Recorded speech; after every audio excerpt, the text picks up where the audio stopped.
Hello, ladies and gentlemen, this is the FlyingLow23, and today I got some really cool footage for y'all today. This is some War Thunder, and this is what's a pretty special plane. This is the A6M2 American, obviously. I just recently purchased this using some Golden Eagles that I had, and this was my first really game with it in realistic battle. And typically I play a lot of arcade, so this was pretty interesting to me.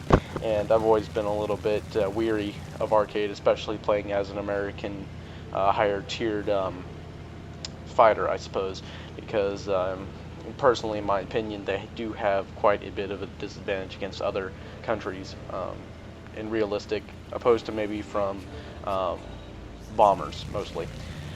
But like the P-40s and the P-47s, P-51s that are all inside kind of the Tier 3, Tier 2 spectrum all kind of have boom and zoom characteristics. Maybe the P-63 is, I mean not the P-63, but the P-39 both together are decent planes, but they're almost all boom and zoom planes, which is almost a problem for all realistic battles, because it seems like every realistic battle happens, I climb basically first quarter of the game, I dive. My small 50s, typically, well, my misrepresented 50s, end up not doing enough damage, and I end up partially injuring a plane, in which case I accidentally scrub speed, and bam, that's it, I'm dead. As you can see, another guy with the BF-109 in the back was with me in there, so I'm not the only one who feels like some of the American planes are not that great in realistic battles. But in comes the A6M2. So the A6M2 has been known by probably a lot of you that it is a fantastic load speed.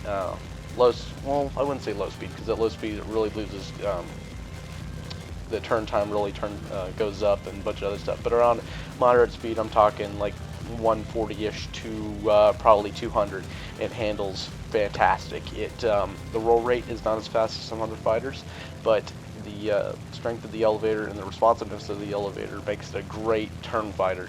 And one of the only downfalls of it, well, probably two downfalls of it, is one, it's made out of paper mache, which is pretty stock for most Japanese planes. Zero armor means that a couple of shots and you're out of the game. And that can be pretty problematic, especially for arcade, which I've played this plane a little bit in arcade, but I really highly don't recommend it, because like I said, it's so paper thin that it might help, but like in one of those arcade hectic moments when you're playing an air domination, whatever, and you're taking out two guys while dodging shots from two others, all it takes is a couple of shots from anybody's 7.7 or even a tiny cannon, so maybe a 13 millimeter or a 12.5 from a 50 or something, is enough to take you down. It'll knock out an elevator control, an aileron control, etc. So it makes it very weak in arcade, in my opinion. But like I said, in realistic, it really does have its place, especially playing on the American side. So as you can see here, I basically have climbed most of the match. I got below the clouds because I wanted to stay within my zone of comfort, especially for the Zero.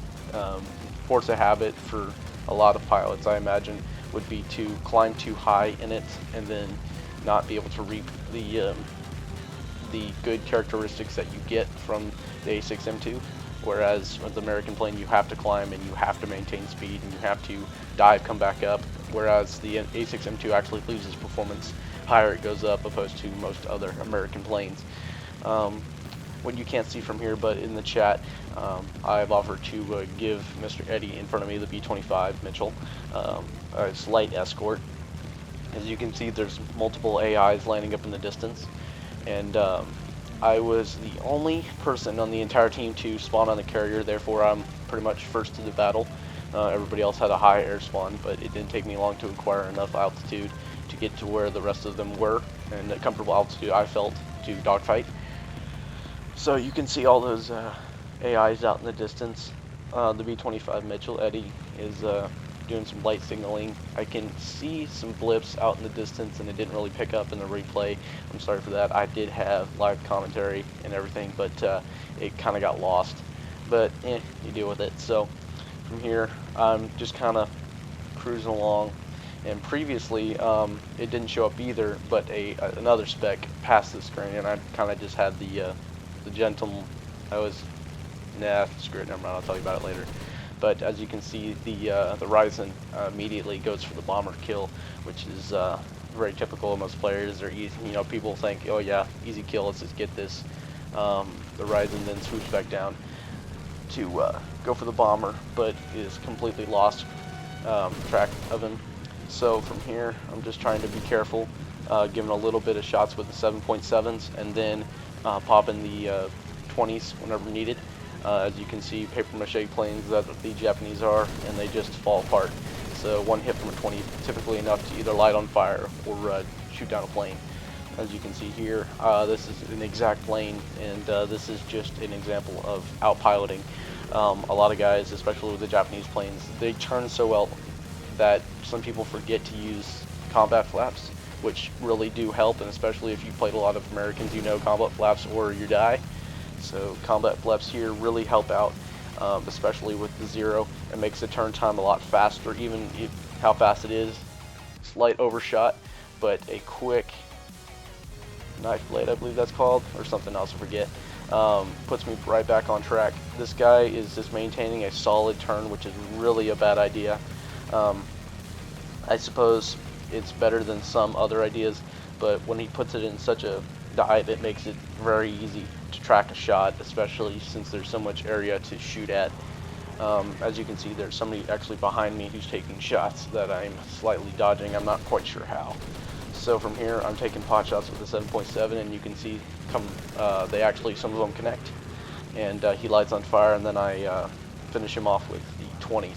And as you can see, another plane takes off past my course there, buddy. And at this point, I ran out of 20s. I'm down to the 7.7. The 7.7 is loaded as stealth to give me more incendiary rounds. And as you can see, they do hit and they do connect, but they really don't do the pack. They don't pack the punch like the 20 does. Another downfall of this plane is 120 rounds for the 120. For the 20, and you're done. So that's 60 rounds, and that's it. So you really have to engage. Try to be conservative with those 20s. Once you're done with them, land, and then come back and attack. And that's what I've done. I ran out of 20s, therefore I started hitting back. Gear was accidental. I was trying to put the flaps. I don't know how I pressed G, but as you can see, I do have fighters behind me, and so my first instinct is not to turn, because if I were to turn, it would give the other team an advantage opposed to getting a good shot on me.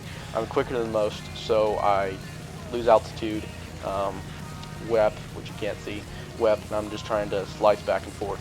From here, I can see that there's a fighter above me who's about to dive on me. Being a zero, I know that I can out-pull him in a turn, so a quick and hard turn makes to where he goes off target and cannot hit me. He dives past me and expend a lot of his energy that he saved climbing all that high. See, I realize that once again I do have people on my ass, so I'm going to move towards enemy our ships, to see if I can possibly do anything with their anti-aircraft batteries. This is a D3A1. I just took pot shots at it. It's a lot. I forgot to switch from the what's it called, rounds, the stealth rounds, so it's insanely difficult to track, especially if you're not having a plane that's going to turn it all. So over here, I'm just flying over our ships so that we can get some anti-aircraft going. They are shooting, but obviously missing a whole lot. And for some reason, they didn't track in the replay, but at this point, I actually do have 3 whole planes chasing me. One's high, one's right on my ass, and there's another one right on my ass. And as you can see, one of them hit my oil cooler. So being as fast as I am, I just decided to keep low and fast. The Zero has a really small silhouette, so they're very difficult to hit if you're straight behind or don't have a slight angle at all. So I'm going to just do a slight up and down to make it a little bit more challenging for the enemy pilots to track the shots on me to get those hits that they need to take me out, even with my paper mache plane.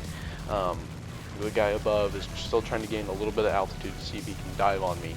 At this point, I'm very much focused on not looking back and just doing a slight up and down, like I said, to make it even harder for the enemy pilots to track a shot on me. So, like I said, slight up and down, and eventually they pull off. They run out. I don't know if they ran out of ammo, decided it was not worth it or what, but at this point, some of them were about getting ready to pull off, and I was still just doing my thing and perfectly content. So I'm just gonna keep flying and doing my thing and let them waste their ammo, which I thought was, hey, if I got shot down, at least they spent a lot of ammo on me. And as you can see, they all pull off at the same time, which is actually pretty ironic. One went up, other one went to the side, and they're gone. So that leaves me to landing a damaged aircraft and an aircraft carrier with a plane I haven't played realistic with. So this was slightly interesting. At this point, I hadn't realized that over half my team had already been killed, and I was on borderline being screwed. Also, I didn't know if American carriers had front-facing wires across the deck, so I decided to play it safe and just go on around and just take it from behind. Don't take that the wrong way. But yeah, so as I slow down, the oil smoke gets a little bit thicker, which makes it slightly more difficult to land because it is a little bit difficult to see your landing gear.